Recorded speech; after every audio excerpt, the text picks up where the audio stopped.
break guest.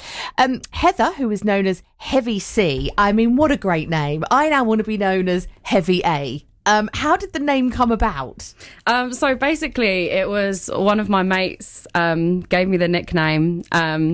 He's from Scotland, so used to call me Mad Heavy C. I think it was a play off of Heavy D. Right. So yeah, that's where it came from, and it just stuck.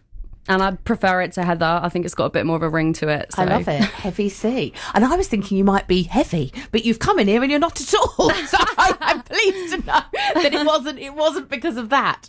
Now, you are one of just a handful of canal boat painters working in this country. But what's really interesting about you is that you combine what is a centuries-old tradition with up-to-date modern street art. Yeah, so it all kind of happened by a surprise, really. Indelible saw that I'd done some graffiti with my mate and then asked me if I wanted to do a billboard, and the graffiti was for my friend Jesse, and then it led to his name being on the street in 2 spots in Brighton, and it just makes me so proud. Oh, well, I was going to say, people who have been in Brighton recently may well have seen these billboards that bear the name Jessie, and they might well be asking themselves, who is Jessie? Who was Jessie? And there's quite a story behind this.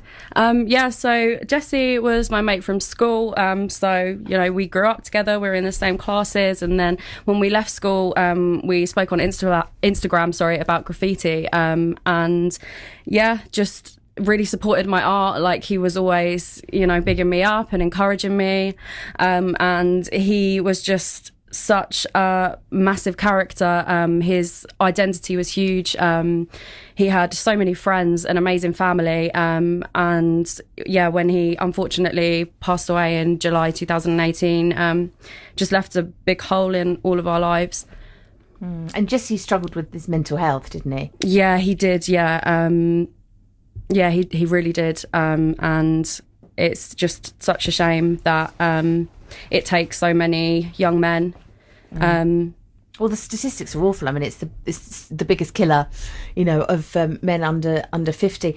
But I guess that's kind of what you want to come out of your work, that actually it will spark those conversations where people can, check in with a loved one and say, like, are you okay? Yeah, absolutely. Yeah. It's really hard. I feel like there's so much pressure on young men these days just to sort of, keep it inside and not say anything, because, it's like, looked upon as weak to talk about your feelings, but it's really not. And I know that, like, all his friends echo that they'd, much rather hear from their mates, if they're going through a hard time than, be at their funeral. And that's it. One thing that struck me, it's interesting, when you were talking about Jesse, you said, he was sort of like their life and soul, loads of friends and stuff. And I think sometimes people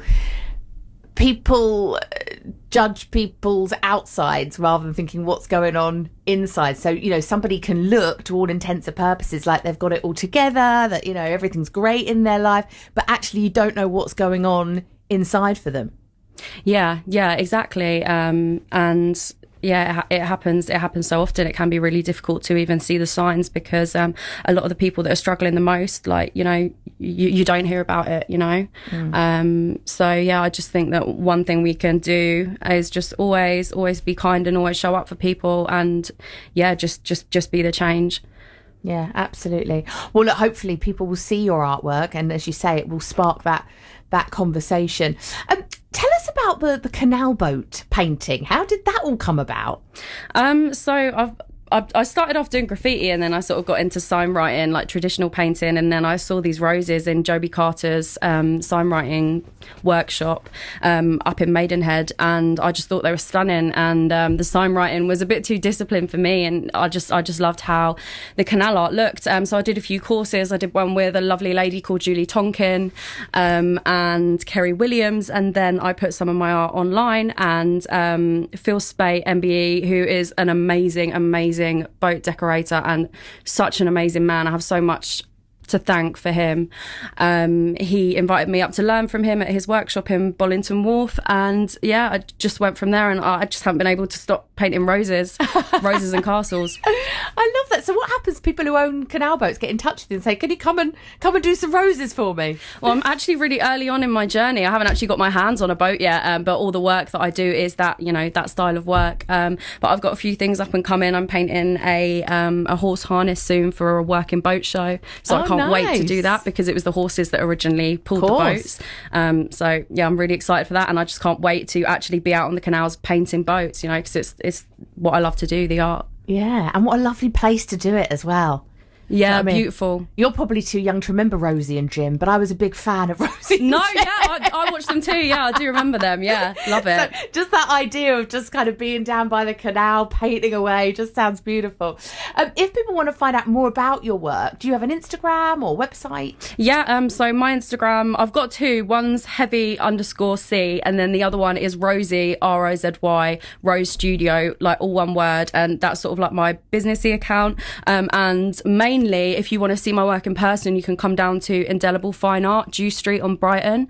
And oh my gosh, they've been absolutely amazing. They've been so supportive. They've been so sensitive, because obviously, you know, the subject of the art is, you know, it's a heavy topic. They've been amazing. Yeah, they've just been so supportive and wonderful. And I'm just really thankful for them for giving me the opportunity to talk about Jesse and show off the boat people's beautiful work. What do you think Jesse would make of all of this? I just hope that he'd be proud. I hope that he'd be happy, because he was a creative guy, and I really want to just remember him through art, which is something that he loved, you know, because I think at that age, you know, I didn't start really getting to grips with like my creativity until I was older. I know that he would be doing stuff like this now. So if we can just, you know, if I can have him next to me doing it with me, then that means the world to me. Amazing. Heather, thank you so much for joining us. Really appreciate it. Thank you.